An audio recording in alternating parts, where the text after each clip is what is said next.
भुवनर जय मां दुर्गा सेवा संगठन पक्षर दयनाबिल पंचायत बर्षियान पालागायक कालंदी कौर और अनुकूल पूर्वतन विधायक रमेश जेना नाती आर्य कौर दुई पंचायत रे शताधिक शीतवस्त्र बंटन कर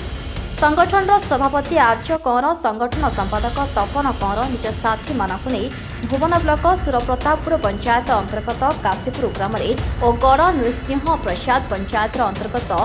चंपा नालिया ग्राम में पहुंची 100 असहाय और वृद्ध वृद्धा कंबल बांटी संगठन किपर आगक लोक सेवा कर ध्यान देवे जेजे कालंदी कौर चली हईराण होती शीत दिने किसी कमल बंटन कली तो मोर इच्छा थी छोट बड़ू आम मो गाँ प्रति कि समाजसेवा किसी करी आगू भी समाजसेवा जारी रखी खुशी अच्छी कमल पाइले बाबू देले मत कमल जार शीत दिन मुझे थरी जाऊँगी मत दिन घोरे आज्ञा मंगल हो भलरे रुहतु आज बबलू आमको कम्बल देकी खुशी कर धन्यवाद ना गोटे हरिबल हुड़ाहुड़ी दियो।